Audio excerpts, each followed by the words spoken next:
There's a great paradox playing out in Victoria, isn't there? Never in the history of this country have Australians been under such strict control from government and police as the people of Melbourne are right now, yet never has it been more clear that no one is in charge. Draconian rules, but no one in charge. That's some paradox.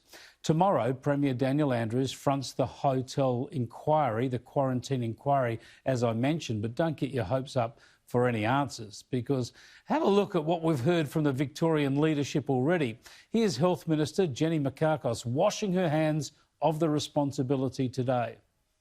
You were not briefed in relation to the governance or lines of accountability in respect of the hotel quarantine program. That is correct. You were not advised of the engagement of private security in the hotel quarantine program and did not become aware of their involvement until after the Ridges outbreak. That is correct. And so it went on. Just unbelievable. I mean, on what basis is she drawing a salary? But she's far from on her own. Have a look at the people who have been asked by the inquiry if they made the decision to employ private security guards to oversee the quarantine, or if they knew who did. The Emergency Management Commissioner, Andrew Crisp, said he didn't know. And then the then Police Commissioner, Graham Ashton, didn't know, and nor did his successor, the current Commissioner, Shane Patton. As we've shown you, the Health Minister had no idea, but nor did the Jobs Minister, Martin Pakula, whose department was involved in this. And the Police Minister, Lisa Neville, didn't know either.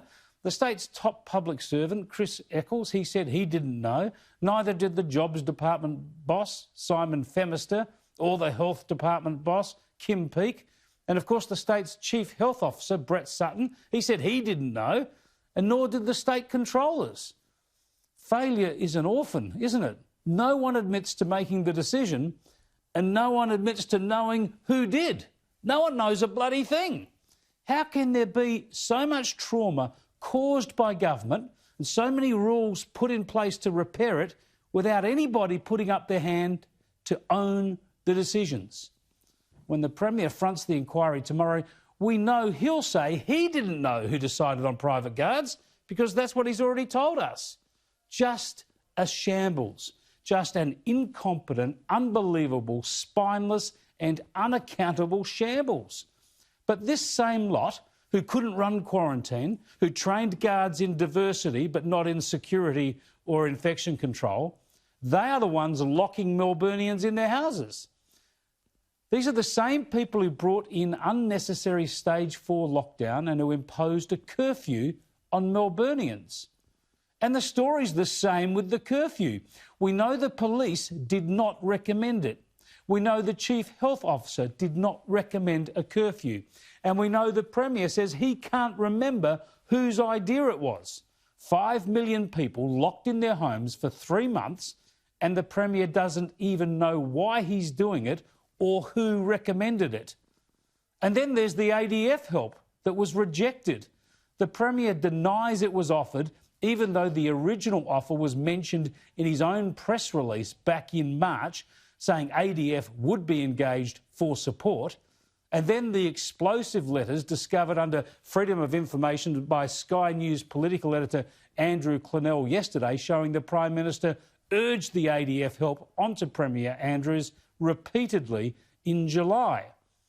But this is all news to Daniel Andrews? This is farcical stuff. The finest comedy writers in the world would not dare script such sheer absurdity, such a parody of government mismanagement.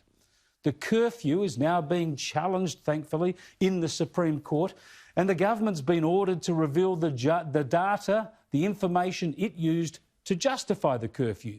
Good luck with that, because it appears to have been imposed on a whim. As I mentioned, Premier Andrews fronts the quarantine inquiry tomorrow, and like he always does, he'll use a lot of words but provide no answers. Then on Sunday, he'll relax some measures, but we know he won't go far enough. The real question is, why has so much pain and strain been visited upon Victorians without apparently anyone taking any decisions or knowing what was going on?